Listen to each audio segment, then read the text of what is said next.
Ok, vamos para mais uma questãozinha, rapidinho aí, vestibulando, acompanha aí. Soluções aquosas de HCl 0,001 molar e de NaOH 0,01 molar tem pH respectivamente iguais a... Então só lembrando aí a expressãozinha, né? Do pH e do pOH. Então vamos aí para a solução. Primeiro, a solução aquosa de HCl. Vocês sabem que HCl, quando está em água, se ioniza liberando H+, mais o ânion, que seria o Cl-. Este íon H+, é o íon que será responsável pela acidez, né? Então, pelo valor do pH especificamente. Daí você precisa colocar a concentração de HCl como sendo 0,01 molar. Aí, por proporção, quer dizer, 10 a menos 3 molar, você acha 10 a menos 3 molar de íons H+. Já que a proporção é de 1 para 1 pelo balanceamento. Lembrar do balanceamento, né? Então, aí o pH é menos log da concentração de H+. Daí nós teremos que o pH é igual a menos log de 10 a menos 3. O pH é menos 3 log de 10. Então o pH é igual a 3. Log de 10 é 1, log de 10 vale 1, na vale matemática, 1. né? Menos por menos. Então o pH é igual a 3. Isso aí é o pH da solução de HCl. Lembrando, soluções ácidas têm sempre o pH menor do que 7. Ok? Agora vamos avaliar a solução básica. NaOH, quando está em água, produz Na ou H-. Foi dada a concentração 10 a menos 3 mol por litro da base, aí vai dar 10 a menos 3 mol por litro de hidroxilas. Como você deseja calcular o pH, lembre, foi dada a concentração de hidroxilas. Então, neste caso, você vai achar o pOH, mesmo que a questão peça para achar o pH. Daí, pOH é menos log da concentração de hidroxilas, pOH é igual a menos log de 10 a menos 3, ou seja, menos 3 log de 10. Daí, o pOH é igual a 3. Só que na questão ele não quer saber o pOH, ele quer saber o pH. Então, a gente vai para outra fase. O pH somado com o pOH tem que dar 14.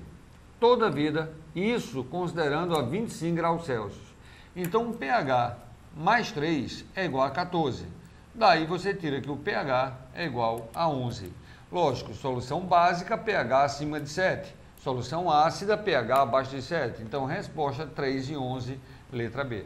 Professor Lermano, só aproveitando aqui, vestibulando, o professor Lermano vai falar rapidinho também sobre a parte das chuvas ácidas, né? O que é que acontece, né? Quais são os gases, o que é que vai para a atmosfera e volta nessa parte de chuvas ácidas, que é uma questão que pode aparecer em biologia, pode aparecer em química também, então ele vai relembrar aí para vocês. Professor Lermano. Não tenha dúvida que esse assunto é um assunto, inclusive, bem atual. Veja bem, quando alguma coisa é queimada, há produção sempre de óxidos, como nós já vimos na nossa última aula na terça-feira aqui. Nós comentamos esse ponto. A produção de óxidos de natureza metálica tendem a ser substâncias sólidas. Essas substâncias normalmente decantam e passam a compor o solo daquele meio. No entanto, se você queimar não metais, então muito provavelmente você vai formar óxidos gasosos, né? Esses óxidos gasosos, por exemplo, a queima de combustíveis fósseis gera CO2, um gás que na atmosfera pode reagir com a água formando H2CO3. H2CO3 é um ácido carbônico. Aí esse ácido carbônico passa a compor a atmosfera. Na hora que há uma precipitação, na hora que há uma chuva, esse ácido é arrastado para o solo e aí você vai ter um aumento da acidez do solo. A mesma coisa ocorre com derivados de enxofre. Por exemplo, o diesel brasileiro é um diesel muito rico em enxofre. Quando você queima esse diesel, o enxofre é queimado e se transforma em SO2. SO2 na atmosfera reage com o oxigênio do ar formando SO3. O SO3 é hidratado, vai reagir com água formando H2SO4. Ácido sulfúrico passa a compor a atmosfera. Daí, quando há precipitação, quando a chuva, esse ácido é arrastado para o solo, baixa o pH do solo e, em geral, provoca morte da vegetação. Você tem também o nitrogênio encontrado em diversos compostos orgânicos ou até no ar atmosférico. Quando ele entra na câmara de combustão de um veículo qualquer, ele é queimado formando óxidos de nitrogênio. Esses óxidos de nitrogênio podem formar anidridos mistos, como por exemplo o NO2. E esse NO2, ao entrar em contato com a água da atmosfera, forma HNO3, ácido nítrico, HNO2, ácido nitroso. Esses ácidos são também arrastados para o solo quando há precipitação, formando o que se chama então de chuva ácida. A chuva ácida causa uma série de problemas, né? Por exemplo, na cidade de Cubatão, em São Paulo, eu lembro bem dessa história, nos anos 70, as indústrias siderúrgicas que trabalhavam no local queimavam pirita de ferro para a obtenção, que é o minério de ferro, para a obtenção de aço.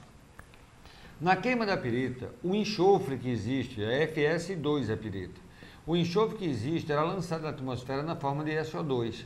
E como naquela época não era obrigatório para as siderúrgicas terem filtros para esse tipo de gás, o que acontece? Ele era lançado na atmosfera, começava a reagir com ar e com água, formando ácido sulfúrico que era arrastado para o solo.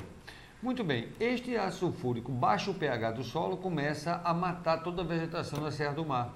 E na medida que aquela vegetação vai aumentando, não existe nada para sustentar a areia, quer dizer, cria-se um problema ambiental grave, porque aquela areia começa a deslizar rumo às cidades, provocando problemas ambientais seríssimos. Aí eles tiveram que obrigar as indústrias à utilização de filtros para esse material e tiveram que replantar a área perdida da Serra do Mar. Ok, lembrando também aí, vestibulando, eu gosto de pescar muito de vara, né? Principalmente nas férias ali na beira da praia, e a gente vê a dificuldade de pegar uns peixes hoje comparado a 10, 15 anos atrás. Então a chuva ácida está aí também, porque vai para o mar, né? Tem a parte dos corais, né? Que ali vai ter a reação e ali vai ser extinto, e o peixe se alimenta, procura exatamente recifes, né? Chamadas as pedras, né? Onde tem essa parte desses corais, ok? Lembrando só para você, vestibulando, que o gás natural, né? Ele não é renovável, o pessoal mistura muito isso, ele não é renovável, ele vem há milhões de anos, vem junto com o petróleo naquela, né, na obtenção do petróleo, vem também o gás junto, tá certo? Renovável vai ser quem aí? É a parte de energia eólica, é a cana-de-açúcar que pode ser plantada, o milho, que os Estados Unidos utiliza muito o etanol a partir do milho, aqui a gente utiliza da cana-de-açúcar, né? Então você tenha cuidado com essa parte aí, para não achar que o gás natural, primeiro, não polui, ele produz CO2, mas polui menos do que a gasolina, tá certo? E ele não é um recurso renovável. Lembrando também que não é só o CO2 que também é responsável pelo efeito estufa, existe também o CH4, o metano, né? Aí vem aí também da criação da agropecuária, né? Muitos bois, né? Muitos gado, eles eliminam esse metano CH4, que também é um gás responsável aí